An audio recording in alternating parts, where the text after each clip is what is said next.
Hello YouTube and welcome back to another Dare to Game video. Today we're playing Elden Ring and we're doing another armor video, and today it's going to be the top 5 medium heavy armors. I was going to call this like Knight Armors Part 2 or something like that, but it just didn't have as much of a ring to it. Plus it just so turned out that all of the armors I picked for it are ones that weigh less than 40 kilograms. If kilograms is indeed the unit of measurement that this game is using since it's not labeled. But we're just going to be going through them like always, ranking them based on a number of stats, their damage negation, what their poise is, weight, all that sort of stuff. And that's going to be how we go through it. So we're starting off right here at number 5, the Knight Cavalry set, which is actually one of my absolute favorite armors in the game once you've altered the helmet and the torso covering. Because before that it looks like the normal level of over-the-top edginess that most of the armors in this game do, but once you've altered it, it actually looks pretty cool. Not actually too bad. I definitely like this one a lot. So appearance-wise, this one definitely gets an A from me. As far as components to make up this one, we have the Knight's Cavalry Helm, the Knight's Cavalry Armor, the Knight's Cavalry Gauntlets, and the Knight's Cavalry Greaves. So pretty standard there. As far as stats on this one go, for damage negation, we've got Physical of 30.5, Strike of 28, Slash of 30.5, Pierce of 29.3, Magic of 23.6, Fire of 27.4, Lightning of 23.6, and Holy of 27.4, giving it an average damage negation of 27.5, so pretty good there. And for our poise on this one, we have 44, and our weight, we have 30.5, so not very heavy and pretty good poise. The rest of our resistances, for immunity, we have 91, robustness, we have 135, focus, 57, and vitality of 57. So all pretty dang good, and like I said, for one of the best looking armors in the game, definitely pretty great stat. So as far as acquiring this one goes, it's going to be a more late game location because you have to have made your way up to the consecrated snowfield. And so just in a nutshell how to get here, you have to have progressed far enough in the main story mission to unlock the Grand Lift of Rold. So you have to have beaten the first boss over here at the Elden Throne, and then made your way up through the Forbidden Lands and up to the Grand Lift of Rold. Then you'll unlock the Mountaintops of the Giants region. You can fight your way up to Castle Sol, and in the back there you'll find the first half of a secret medallion.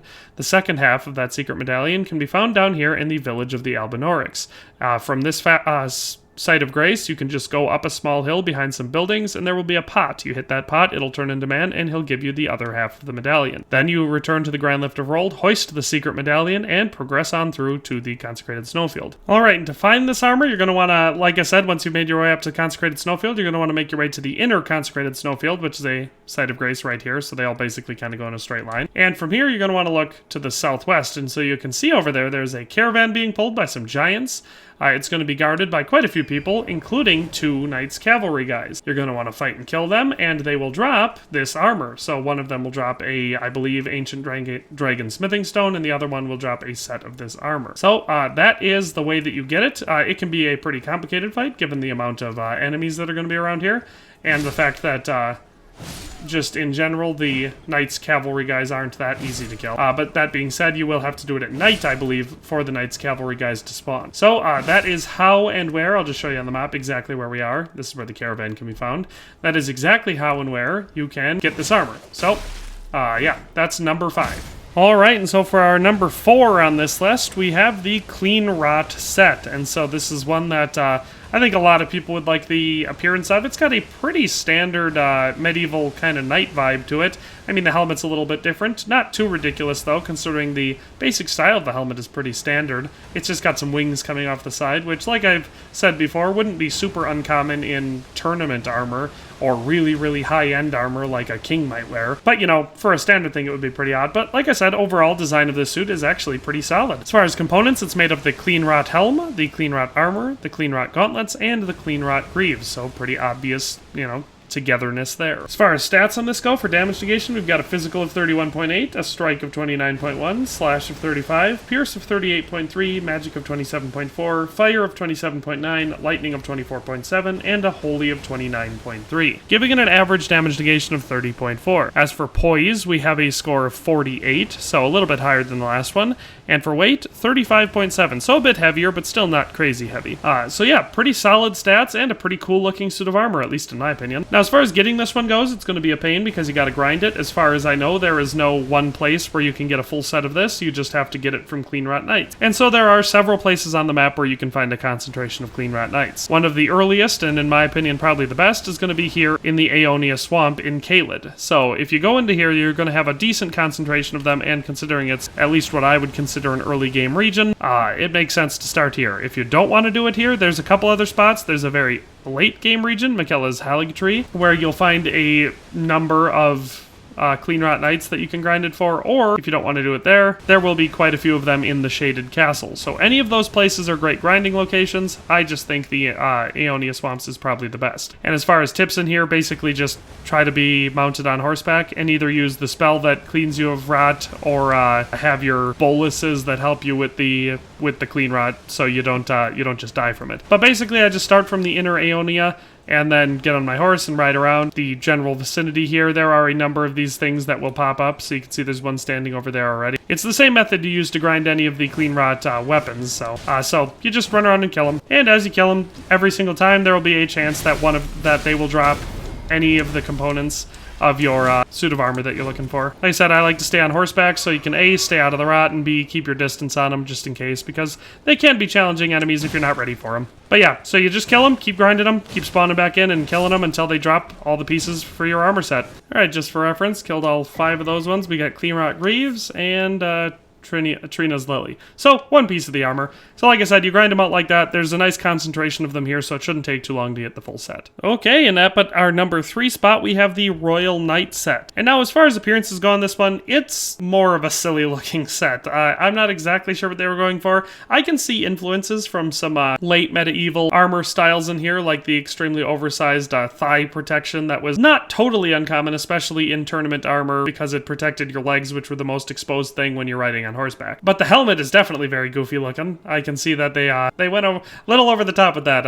I can't imagine how heavy that would be. But as far as total appearance goes, there are certain things about this set that I like, and it definitely looks pretty fancy, so I could see how this might be certain people's cup of tea. As far as components for this one, we have the Royal Knight Helm, Royal Knight Armor, Royal Knight Gauntlets, and Royal Knight Greaves. As far as stats on this set go, for damage negation, we've got Physical of 35, Strike of 21.5, Slash of 38.3, Pierce of 36.7, Magic of 30.7, Fire of 28.9, Lightning of 27, and Holy of 28.2, giving it an average damage negation of 30.8. This one also has a Poise of 51, so a step above the Cleanrot set, and Weight of 36.9, so not actually weighing a whole lot more than the Cleanrot set, so pretty light still, I would say. As for special stats about this one, or little things to know, it actually has the 4th best magic defense in the game for any suit of armor, and that is behind 3 specific magic suits of armor. The Lusat set, Azur's Glintstone set, and the Preceptor set. So if you want to be a battle mage in this game, and you want to try a suit of armor that is really good against magic damage,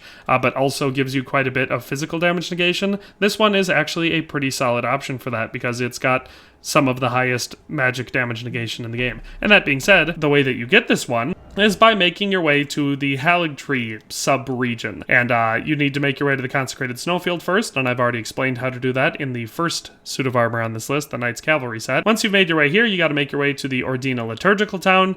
You'll have to go into a Evergall sort of thing so you can break the light the beacon so you can break the seal, and then you'll be able to travel through to the Halig Tree region. Once you're here, you make your way up, kind of down the tree and around until you get down to the Halig Tree Promenade. So this is about maybe a third of the way through this region, and there will be a boss fight here, and you'll have to kill Loretta, Knight of the Halig Tree.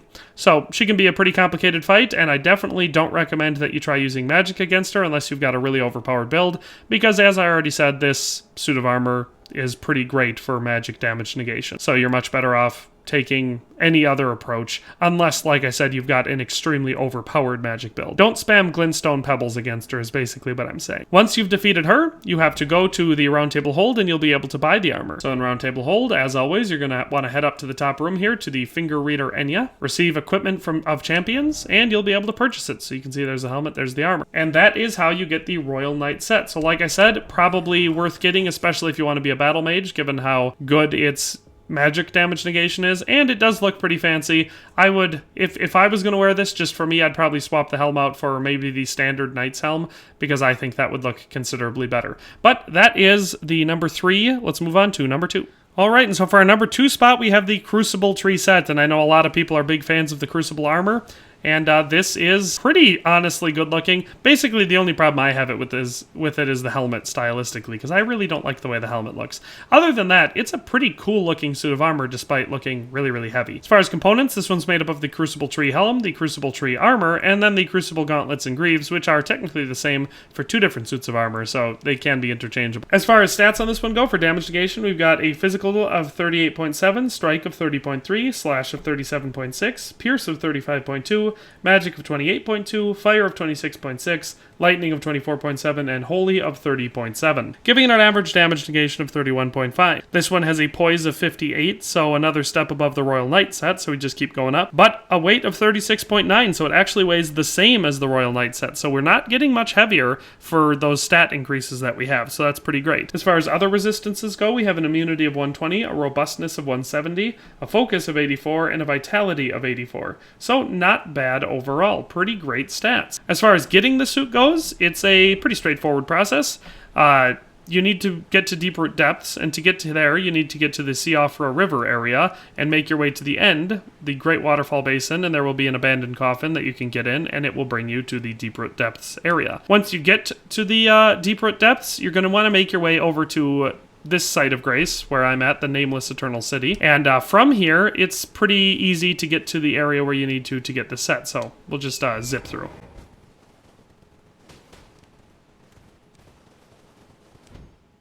And once you've landed here, there will be a knight here. You're going to find Crucible Knight Celoria, who is also the person you have to kill to get the Celoria Tree Great Spear. So, another great thing. But once you've defeated that knight, you make your way into the tree, and there will be this chest at the back. And inside this chest, you will find this full suit of armor. So, like I said, it may be time-consuming to get to this area, but once you do, it's a pretty straightforward suit to get. You just find it all in one place. So that is number 2, the Crucible Tree set. Let's move on to the number 1 on this list. Alright, and then for our number 1 on this list, we have the Crucible Axe set. So this one's going to be pretty similar to the tree set. The helmet and the torso armor just look different. Other than that, the gloves and the pants, or the greaves and the gauntlets, I should say, are the same exact pieces of armor. But I honestly like the way this one looks a little bit better. I think the helmet looks a little bit less ridiculous, even though it still looks kind of ridiculous. And the torso armor has, I guess, slightly larger pauldrons, so it looks a little bit cooler from that respect. I could see the argument for either one of them being your personal favorite, though, because they're pretty similar. As far as pieces, this one's made up of the Crucible Axe helm, the Crucible Axe armor, the Crucible gauntlets, and the Crucible greaves. As far as stats go, for damage negation, we have a physical of 38.3, strike of 30.7, slash of 36.7, pierce of 36.7, magic of 28.2, fire of 27.9, lightning of 24.7, and a holy of 29.3, giving it an average damage negation of 31.5. This one also has a poise of 58 and also weighs 36.9 pounds. So, stat-wise, this one and the Crucible Tree set are identical. I just put this one at number 1 because I like the way it looks better. And just like the last one, I forgot to mention it there, but I'll mention it here. These suits, each piece of them gives you a plus 3.5% damage increase to aspect of Crucible sorceries. So there are a number of sorceries in the game labeled aspect of the Crucible tail or something like that. And if you wear this armor and use those, they get significantly stronger. Wearing all of the pieces will give you plus 15% damage for any of those sorceries, because the bonus is multiplicative. Just as a special upgrade, if you want to use sorceries with a heavy armor, the aspect of the Crucible sorceries go really well with the Crucible armor. So as far as getting this one goes, it's not as straightforward as the last one, I would say, but it's close. So you're going to want to make your way over to the Altus Plateau region, and then down and around to the Oriza Hero's Grave. And you get here by, instead of taking the main road that you would go to get into the capital, you branch off beforehand and you come down underneath the road, and that's how you get to the grave. Once you're down in here, you have to make your way to the end of this dungeon, going this way obviously, and fight the Crucible Knight Ordovis down here. And once you do, you will get this armor and Ordovis's greatsword. So I'll just kind of try to zip through the dungeon to show you the path to make it to the end.